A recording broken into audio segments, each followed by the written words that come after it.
Porque quando a fé se torna um produto, nós não temos mais fiéis, a gente tem consumidores. E a única coisa que um consumidor quer, independente do preço do ingresso que ele pague, é apreciar a experiência. E aí a gente começa a construir então o que algumas pessoas chamam de evangelho híbrido, ou seja, nós relativizamos e tornamos superficial a nossa vida cristã como um todo, e precisa ser superficial, sabe por quê? Porque hoje em dia a estratégia do mercado é ganhar na recorrência. Hoje você ganha dinheiro não vendendo um produto, você ganha dinheiro na recorrência do produto. E aí o que a gente faz dentro da igreja? Infelizmente, porque nós banalizamos a fé, agora a gente se torna algo extremamente superficial. A gente não se aprofunda, a gente não se entrega, a gente não permite que o evangelho nos atravesse, nos transforme, nos mude, porque para manter as pessoas e para manter essa fé híbrida ou relativizada, a gente precisa superficializar por baixo.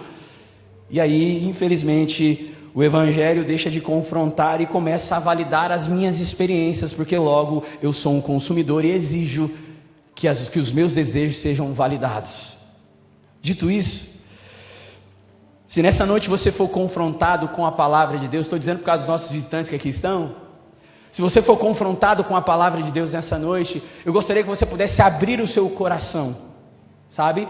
Porque Deus está gerando uma igreja madura. E sentir-se confrontado não é um privilégio só seu. Tem 6 meses que a gente está sendo confrontado aqui, todos os dias. Então, eu precisava dizer isso, sabe? A igreja ela não existe para nos oferecer uma experiência com Deus, mas ela existe para nos conduzir a conhecer a vontade de Deus. E a vontade de Deus, ela é profunda, ela é boa, ela é agradável e ela é perfeita. Amém, meus amigos? Glória a Deus. Amém. Dito isso, peço por gentileza que você abra comigo o Evangelho de Marcos, capítulo de número 8. Nós vamos ler do versículo 27 até o versículo 38. Evangelho de Marcos 8, do 27 ao 38. Amém.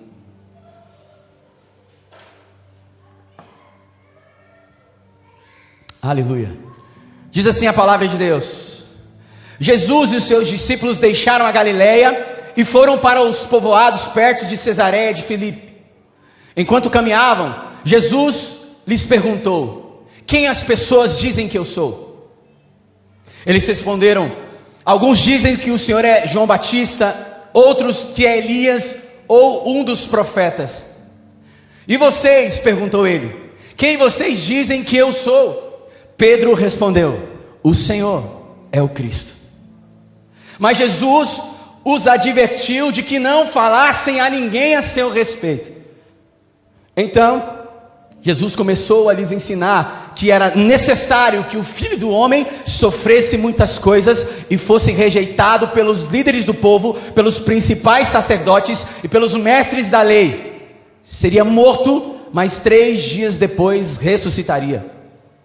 Enquanto falava abertamente sobre isso com os discípulos, Pedro o chamou de lado e o repreendeu por dizer tais coisas. Jesus se virou, olhou para os seus discípulos e repreendeu Pedro. Afaste-se de mim, Satanás, disse ele. Você considera as coisas apenas do ponto de vista humano e não da perspectiva de Deus. Depois chamou a multidão e os discípulos e disse: se alguém quer ser meu seguidor, negue a si mesmo, tome sua cruz e siga-me. Se tentar se apegar à sua vida, a perderá. Mas se abrir mão de sua vida por minha causa e por causa das boas novas, a salvará. Que vantagem há em ganhar o mundo inteiro, mas perder a vida? E o que daria o homem em troca de sua vida? Se alguém se envergonhar de mim e de minha mensagem, nessa época de adultério e pecado, o Filho do Homem se envergonhará dele, quando vier na glória de seu Pai com os santos anjos. Até aqui, vamos orar mais uma vez. Peço por gentileza que você curve a tua cabeça. Espírito Santo, muito obrigado por essa noite reservada em família. Muito obrigado, porque o Senhor é quem sustenta a sua obra, e é o Senhor quem nos preparará para a grande volta de Jesus, e sobretudo para a promessa superior pela qual nós aguardamos. Nós te louvamos, porque a nossa fé e a nossa esperança está na sua fidelidade, e não na nossa. A nossa fé e a nossa esperança está no sacrifício perfeito, e não na fé perfeita.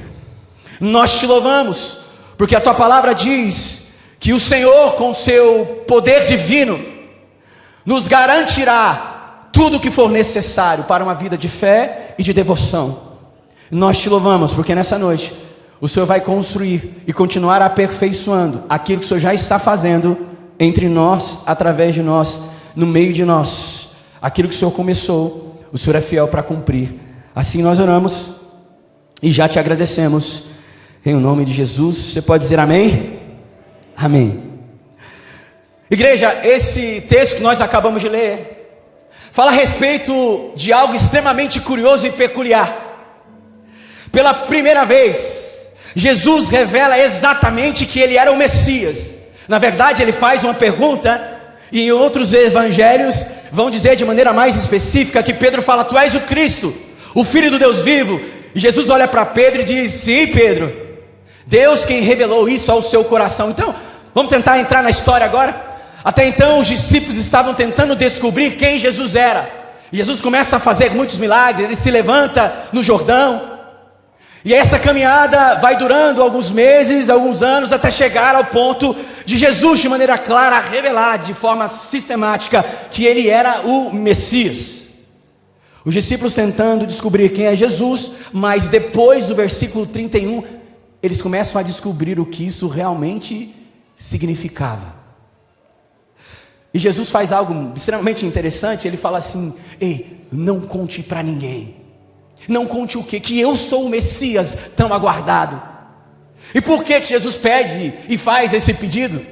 Porque se as pessoas, de certa forma, não entendessem que tipo de Messias é esse, e qual era a ordem da sua missão, provavelmente a multidão iria coroá-lo como um rei, mas da forma errada. Então ele diz: olha, não é só apenas saber que o Messias chegou, mas é que tipo de missão e qual é o chamado específico que esse Messias vai se revelar. Por isso então, ele diz: olha, não conte para ninguém. Mas a gente precisa voltar um pouco o que eu chamo de o imaginário coletivo de um judeu na expectativa do Messias que então viria. Eles estavam extremamente aguardando esse dia. As promessas foram várias, descritas em todo o Antigo Testamento. Eu quero ler algumas aqui com vocês, para que a gente entenda perfeitamente o contexto, exatamente a profundidade dessa passagem. A Bíblia diz, não precisa projetar, em 2 Samuel, a partir ali do capítulo 7, que Deus promete um descendente de Davi, e o reino de Davi teria um trono eterno. Ou seja, isso alimentou a esperança de um rei descendente de Davi, que restauraria o reino de Israel. Em Isaías capítulo 9, está escrito: o governo desse Messias está sobre os seus ombros. Isso significava para muitos que haveria uma revolução política quando o Messias então chegasse.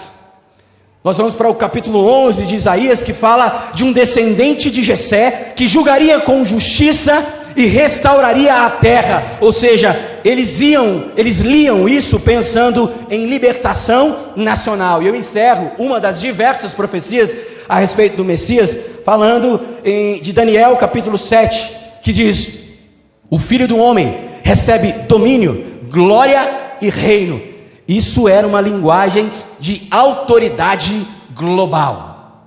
Então imagina, dentro do imaginário coletivo, da expectativa da chegada do Messias, o quanto eles estavam aguardando por esse dia. E então o Messias para eles seria um guerreiro, ou talvez um líder político, alguém que esmagaria Roma, alguém que restauraria a grandeza de Israel, como nos dias de Davi. Alguns imaginavam que ele seria um líder militar, um reformador religioso, mas ninguém imaginava que o Messias morreria e padeceria numa cruz.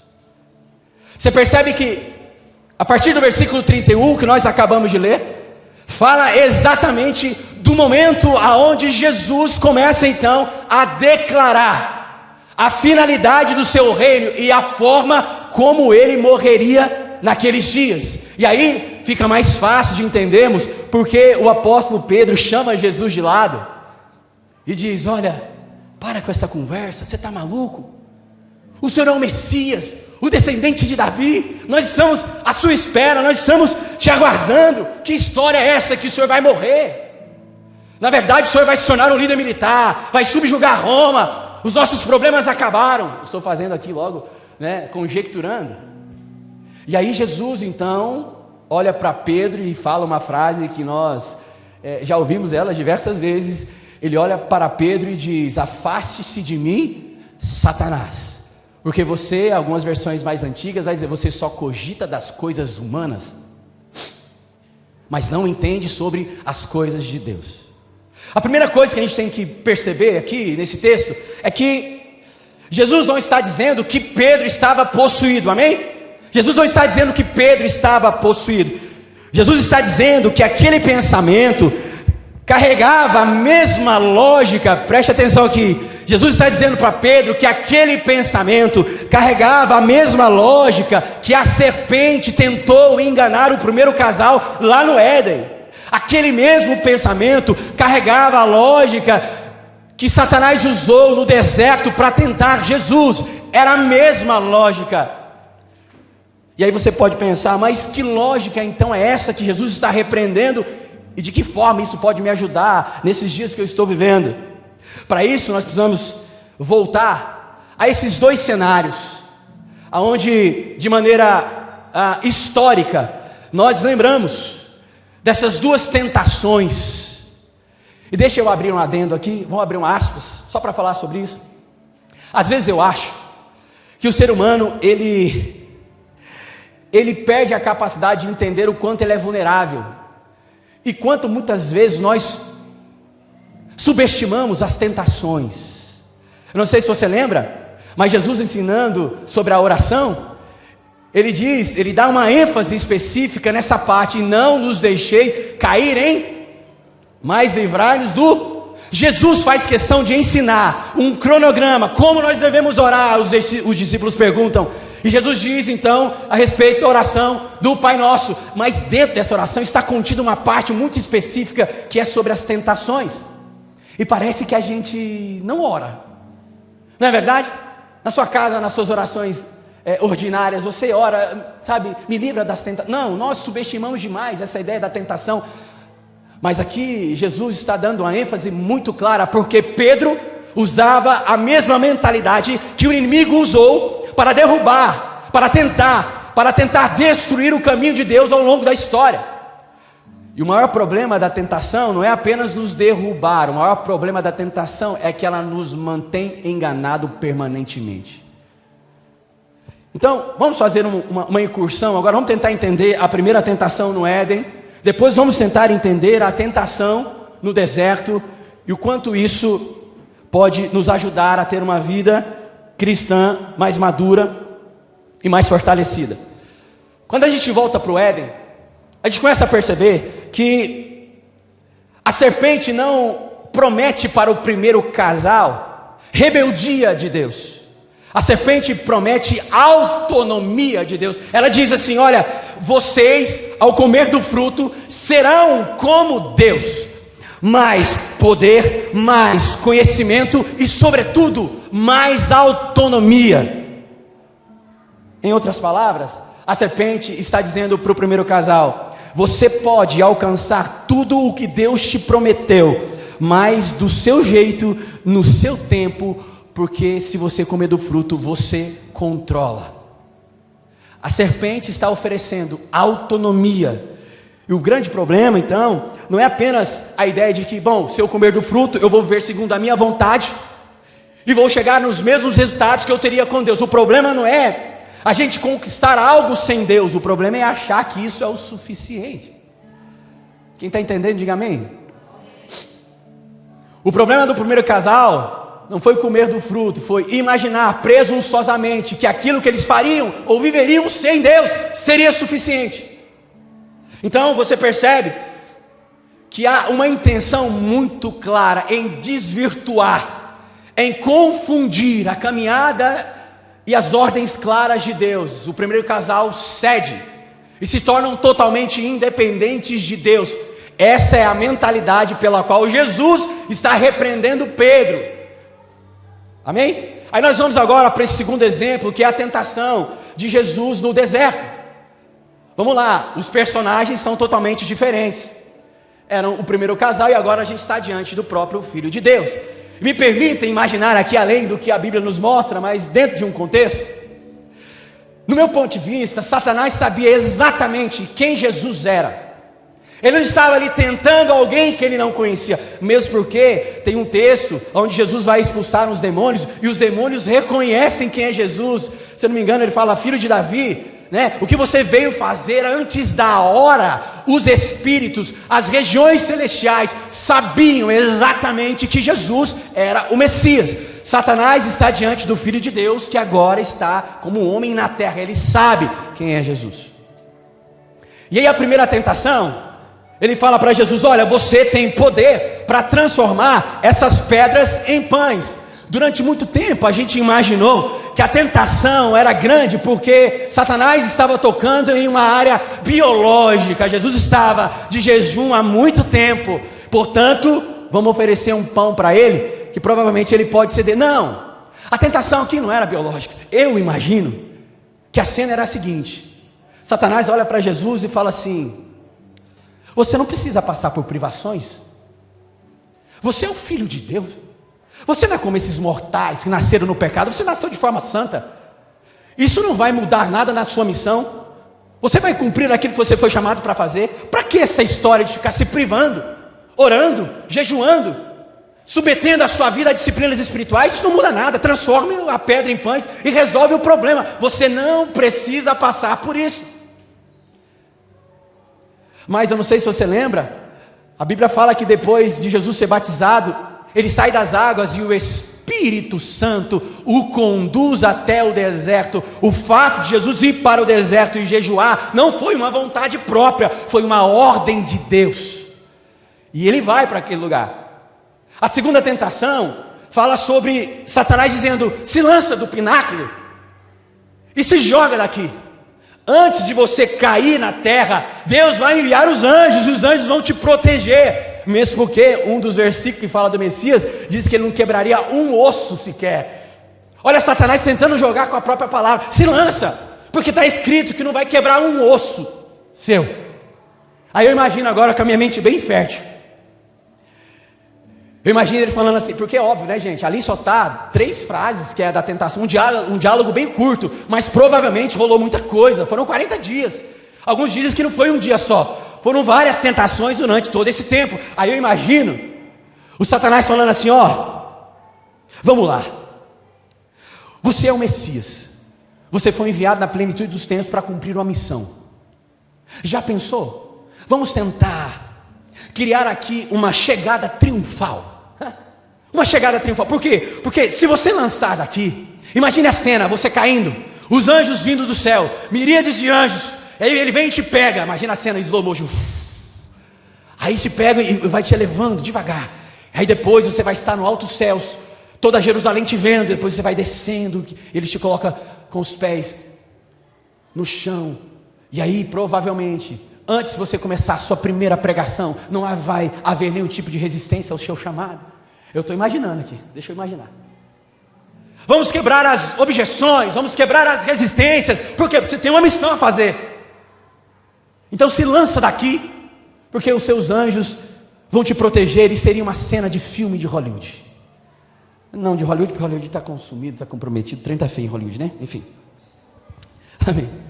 E aí a terceira tentação, ele falando assim: olha, se você se prostrar a mim, eu te dou todos os reinos da terra. Sabe o que estava por trás? Você não precisa passar pela cruz para ter autoridade e governo sobre todos os reinos. Evita o sofrimento. Vai por um atalho. Você não precisa de tudo isso.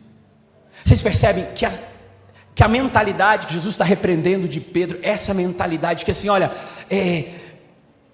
Você não precisa fazer exatamente como Deus está pedindo para fazer. Você vai ter o mesmo resultado. Faça do seu jeito. Você vai chegar no mesmo lugar. Aí você percebe que enquanto o primeiro casal cai no jardim, Jesus vence no deserto. Por quê? Porque o prazer de Jesus não estava em satisfazer a si mesmo, nem ceder a qualquer tipo de recompensa ou benefício. O prazer de Jesus estava em honrar a Deus com a sua obediência e fidelidade. É por isso que ele vence. A primeira coisa que eu gostaria de considerar com vocês, gostaria que você pudesse projetar para mim, Du. O que torna Jesus extremamente blindado das tentações, é porque ele realmente sabia que o prazer dele estava totalmente satisfeito em Deus. Se o seu coração, o meu coração está totalmente satisfeito em Deus, Nilda, que tipo de recompensa eu preciso para me vender? Que tipo de carência ou aprovação pessoal eu preciso para ser amado, acolhido e me sentir bem? O que torna Jesus alguém que vence Satanás no deserto, não é porque ele era um super-homem, mas é porque ele estava totalmente completo e satisfeito em Deus. Ele entende que a sua satisfação não está em circunstâncias, recompensas ou benefícios, mas a sua satisfação está onde? Em Deus. Olha aí, a primeira chave para você entender como você pode blindar a sua vida e ter um caminho mais reto e mais firme. Saiba onde é que está o seu coração, porque se ele não estiver totalmente satisfeito em Deus, é capaz de que as suas carências te levem a lugares que você não gostaria de estar. As suas carências te levem a submeter a um relacionamento, a um tipo de emprego, a um estilo de vida que não condiz com aquilo que Deus te chamou. Quem está entendendo, diga amém. Primeira coisa que eu gostaria de considerar com vocês, sobre tudo que nós falamos, esse é o 1, tá? Não chegou 1? Ah não, então não precisa, espera aí. Só preste atenção aqui. Muitas vezes nós celebramos e atribuímos a Deus os nossos bons resultados, mais do que desfrutamos de Deus como nossa única suficiência. Eu vou repetir. Muitas vezes nós celebramos e atribuímos a Deus os nossos bons resultados. Olha, eu cheguei até aqui e Deus me abençoou. Você ouve muito por aí. Não, eu sei que foi Deus que me abençoou. Porém, nós celebramos isso muito mais do que desfrutamos de Deus como a nossa única suficiência.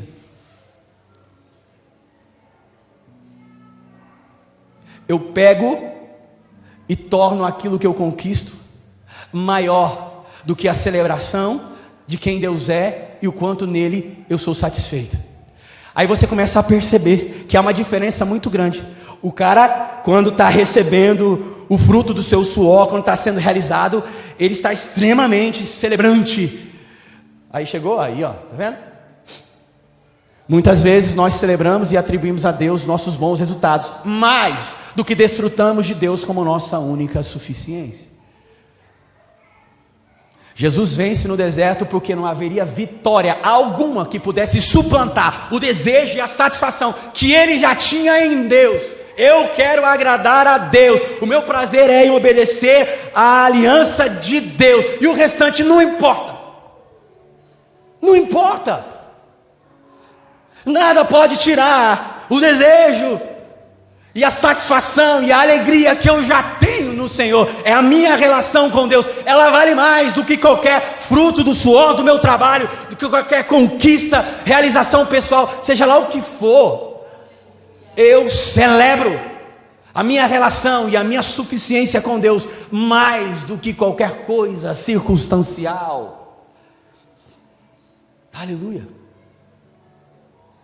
Você entende que a nossa adoração, por isso que Paulo fala que nós vivemos por fé e não pelo que vemos. Ah, mas eu ainda não casei. Não importa, eu vou casar, e se eu não casar, Cristo é o suficiente. Mas eu ainda não ganhei o dinheiro que eu gosto. Mas não importa, Cristo continua sendo suficiente. E depois que você entende isso, você tira uma pressão dos seus ombros, e você vive de maneira leve. Inclusive entende aquilo que a Bíblia diz, que as bênçãos do Senhor vão correr atrás de nós, que Deus nos abençoe enquanto estamos dormindo, porque Ele é o suficiente para mim. Eu já falei isso há um tempo atrás, e a gente precisa relembrar isso. Muitas vezes nós entendemos que aquilo que nós conquistamos pelo mérito e com muito esforço é extremamente irrelevante. E aí você começa a atribuir energia naquilo que você pode fazer, mas você esquece que as coisas mais importantes da sua vida, Deus te deu de graça sem que você fizesse nada. O exemplo sempre é o mesmo, embora seja simplório, é verdadeiro. Você dorme preocupado se amanhã vai ter ar suficiente, oxigênio suficiente para você acordar e viver. Alguém dorme preocupado com isso? Isso significa que as condições mais importantes que sustentam a existência não dependem de você. Deus nos dá de graça, porque o amor dele é infinito.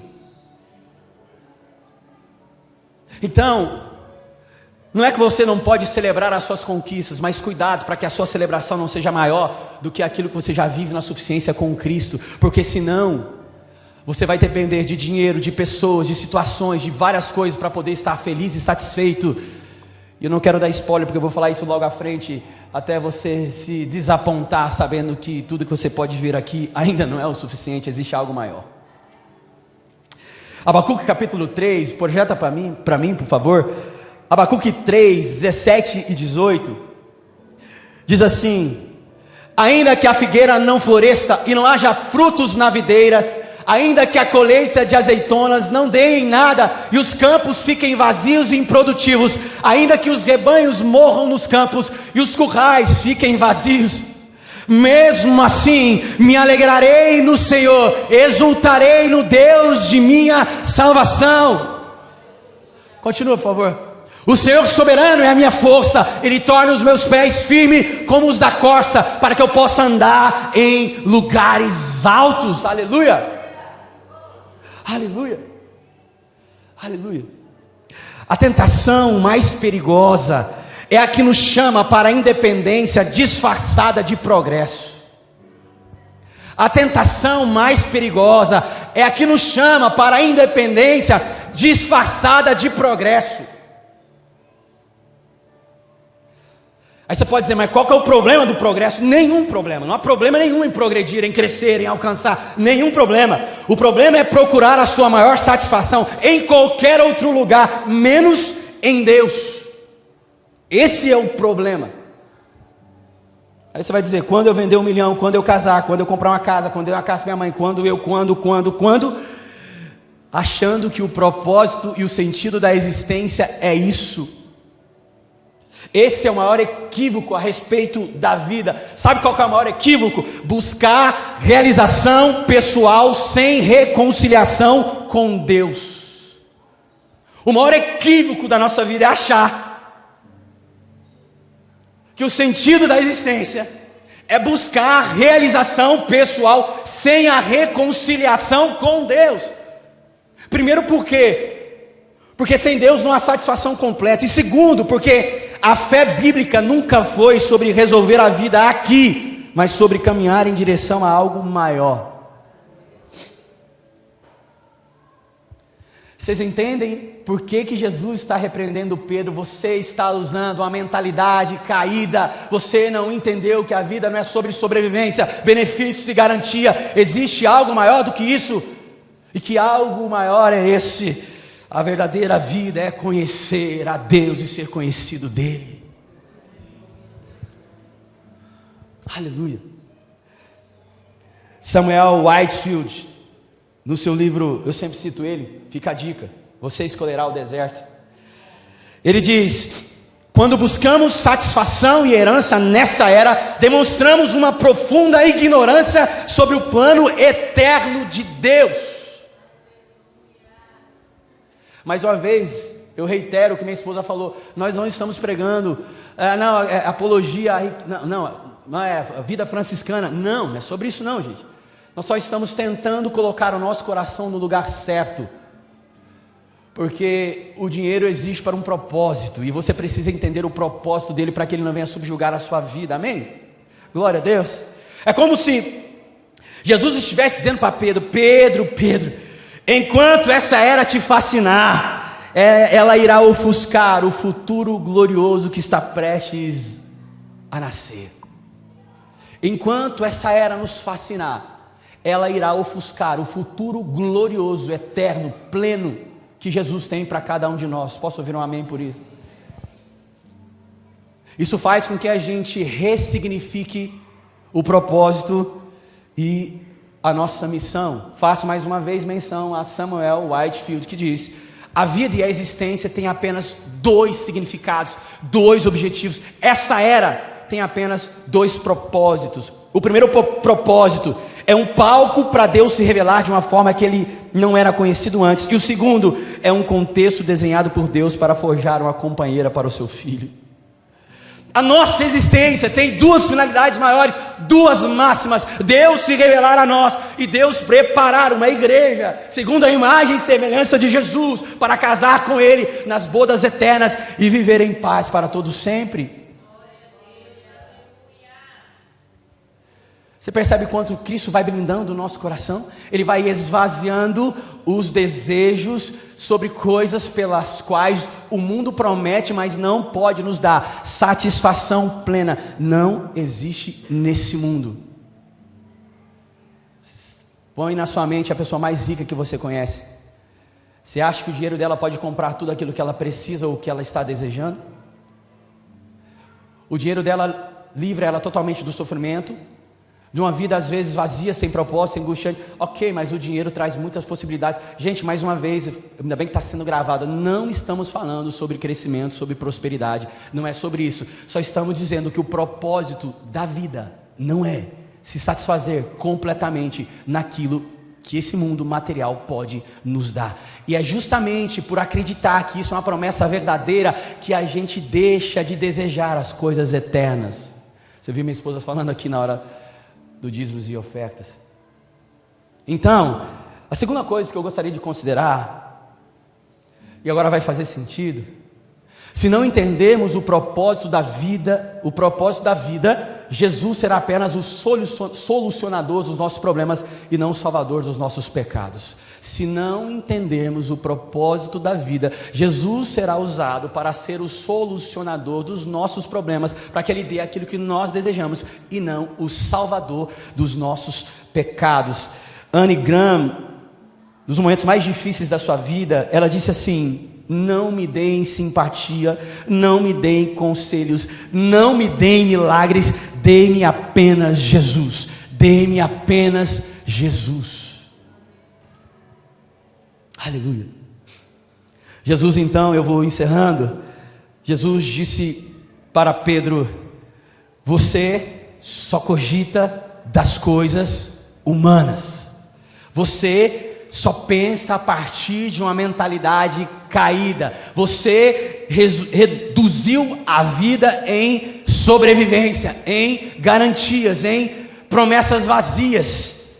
Mas você percebe que o problema de Pedro não era falta de amor, era excesso de perspectiva humana. Às vezes o nosso problema não é que nós não amamos a Jesus, nós reconhecemos quem é Jesus, mas nós estamos, seu Roberto, encharcados de perspectiva humana. Pedro queria um Messias sem cruz, mas toda vez que nós escolhemos conforto acima de obediência, estamos ecoando Pedro. Toda vez que nós escolhemos fidelidade acima de facilidade, nós estamos ecoando a Cristo. Amém? Talvez a gente não esteja tão longe de Jesus quanto a gente imagina. Talvez o que a gente precisa é apenas de um realinhamento. Talvez a gente não negou a fé, a gente só está evitando a cruz. Deus está nos chamando aqui nessa noite para realinhar, preste atenção, propósitos e sentido. Você tem um futuro incrível nessa vida. Deus está te abençoando e vai te abençoar ainda mais, mas algumas coisas precisam ser colocadas no lugar certo. É por isso que o Evangelho precisa passar pela cruz, porque a cruz é a crucificação da minha velha maneira de pensar e interpretar sobre o que realmente é a vida. Por isso que Ele morre naquela cruz como exemplo. como referência, e ele diz: aqueles que querem ser os meus discípulos também passarão pela cruz. Aí você acha, nossa, Jesus está nos convidando para uma vida de sofrimento, para uma vida... Não, Jesus está tentando tirar o seu coração do lugar errado e colocar no lugar certo. É só isso que ele está fazendo. Você percebe que Jesus não expulsou Pedro, Jesus reposicionou Pedro. Ele não diz: sai da minha presença, ele diz: volte para o seu lugar. Gente, não é rejeição, é alinhamento. Não é rejeição, é arrependimento. É isso que Jesus está fazendo com a igreja nos últimos dias, realinhando as expectativas, os desejos, os propósitos, para nos dar, inclusive, a promessa de quando eles estavam no cativeiro da Babilônia, para nos dar o fim que nós desejamos, para nos dar aquilo que nós desejamos. Só que quando você submete a sua vida no Cristo, aquilo que para você era um desejo legítimo deixa de ser, e Ele nos dá realmente aquilo que nós precisamos, que é a presença dEle, que é a comunhão, o relacionamento, que é a experiência com Cristo, que é conhecer profundamente a vontade de Deus, que é fazer dessa jornada chamada vida, que a Bíblia chama de uma folha, como a erva, que nasce e em questões de dia ela se murcha e morre. A nossa vida não é aqui, isso parece óbvio, mas o coração do homem contemporâneo acha que o princípio e o propósito da vida chama-se bem-estar, e tem vendido tudo, inclusive a sua alma, em troca do bem-estar. O bem-estar não pode te preencher, é uma promessa mentirosa e vazia. Quem pode te preencher e dar sentido e propósito chama-se Jesus Cristo. E aí, quando Deus te honrar em qualquer objetivo que você fizer, aquilo que você conquistou não vai ser mais o seu ídolo, se torna agora um agente transformador para que o reino de Deus avance. Posso ouvir um amém por isso? Quantos desejam ser mantenedores da obra do Senhor Jesus aqui? Quantos desejam prosperar em Cristo Jesus? Amém. Isso é bênção de Deus, mas agora o coração no lugar certo. Que Deus possa reposicionar a minha vida e a sua vida. Que a gente entenda de uma vez por todas que a cruz é a ponte que nos reconecta novamente com o propósito de Deus.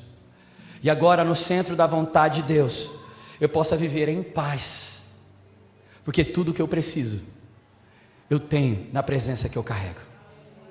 Eu queria orar com você nessa hora. Peço para os meninos já subirem.